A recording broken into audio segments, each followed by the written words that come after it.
Day 207, Wednesday, July 12th. Deuteronomy 25. Deuteronomy 25 1-19 NKJV.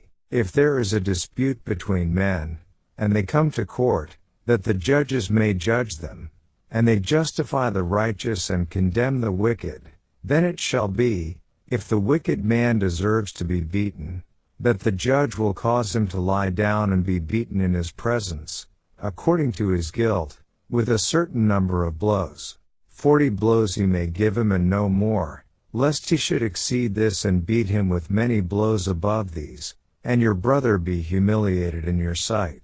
You shall not muzzle an ox while it treads out the grain. If brothers dwell together, and one of them dies and has no son, the widow of the dead man shall not be married to a stranger outside the family. Her husband's brother shall go into her, take her as his wife, and perform the duty of a husband's brother to her. And it shall be that the firstborn son which she bears will succeed to the name of his dead brother, that his name may not be blotted out of Israel. But if the man does not want to take his brother's wife, then let his brother's wife go up to the gate to the elders, and say, My husband's brother refuses to raise up a name to his brother in Israel. He will not perform the duty of my husband's brother. Then the elders of his city shall call him and speak to him. But if he stands firm and says, I do not want to take her, then his brother's wife shall come to him in the presence of the elders, remove his sandal from his foot, spit in his face, and answer and say, So shall it be done to the man who will not build up his brother's house. And his name shall be called in Israel, the house of him who had his sandal removed. If two men fight together, and the wife of one draws near to rescue her husband from the hand of the one attacking him, and puts out her hand and seizes him by the genitals, then you shall cut off her hand. Your eye shall not pity her. You shall not have in your bag differing weights, a heavy and a light. You shall not have in your house differing measures, a large and a small. You shall have a perfect and just weight, a perfect and just measure, that your days may be lengthened in the land which the Lord your God is giving you. For all who do such things, all who behave unrighteously, are an abomination to the Lord your God. Remember what Amalek did to you on the way as you were coming out of Egypt, how he met you on the way and attacked your rear ranks, all the stragglers at your rear, when you were tired and weary, and he did not fear God.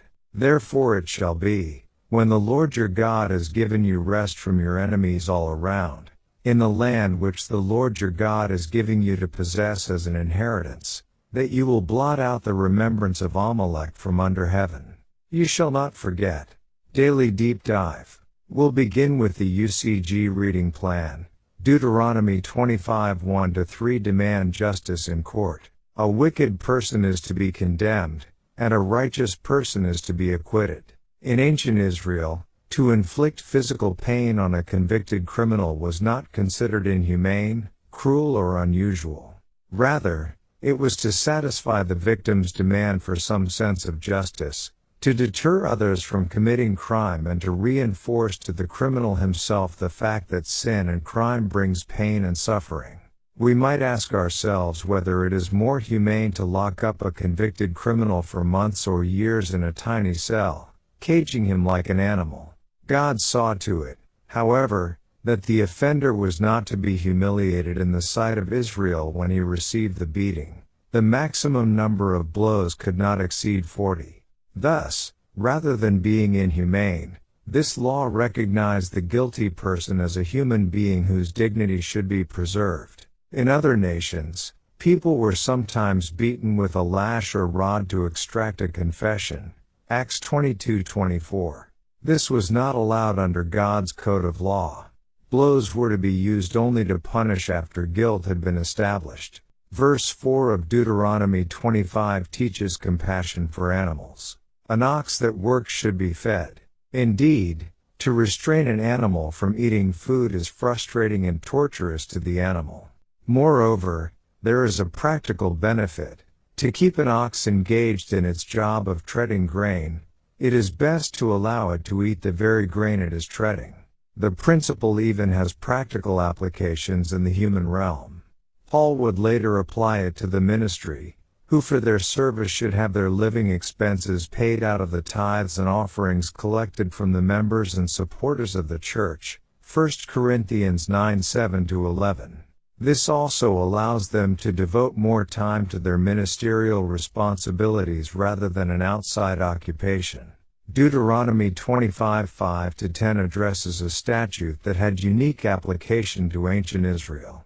Now called the law of levirate marriage, from the Latin word levire, meaning brother-in-law, it stated that if a married man died without children, his widow was to be married to his brother, her brother-in-law, or his nearest of kin if there was no brother, and the first child of this new union was to be regarded as the offspring of the deceased husband. Compare Genesis 38:9, Matthew 22:24. This was to be done so that the name of the dead brother would not be blotted out of Israel. It also ensured that the widow would continue to be provided for. Obviously, then, this could have put certain economic strain on the levir, particularly if he already had a family, as he had to provide for a wife and for the raising of a child until that child was old enough and independent enough to carry on the name of his father on his own.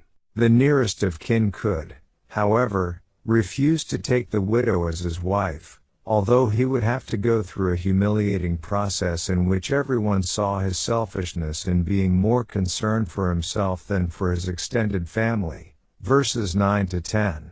In the case of Ruth in the biblical book bearing her name, her deceased husband's closest relative refused to marry her, so that Boaz, the next in line on the kinship list, was free to do so.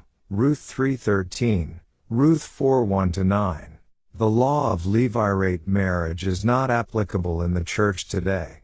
One reason is that a literal application of it would often require a converted brother-in-law to marry an unconverted sister-in-law, or vice versa, which would be contrary to 1 Corinthians 7:39 and 2 Corinthians 6:14. Also, if the brother-in-law were already married, the application of this law would violate the biblical teaching, discussed earlier, that a man is to be the husband of only one wife.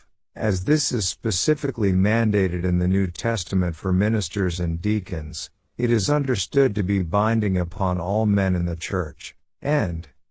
Verse 13, Adam Clarke's commentary states, "A stone and a stone, because the weights were anciently made of stone, and some had two sets of stones, a light and a heavy. With the latter they bought their wares, by the former they sold them." In our own country this was once a common case. Smooth, round, or oval stones were generally chosen by the simple country people for selling their wares, especially such as were sold in pounds and half pounds, and hence the term a stone weight, which is still in use, though lead or iron be the matter that is used as a counterpoise, but the name itself shows us that a stone of a certain weight was the material formerly used as a weight. See the notes on Lev_1935, Lev_1936. End. Verse 14. Again Adam Clarke's commentary states, literally, an ephah and an ephah, one large, to buy thy neighbor's wares, another small, to sell thy own by. Verse 18. This account was in Exodus 17:8.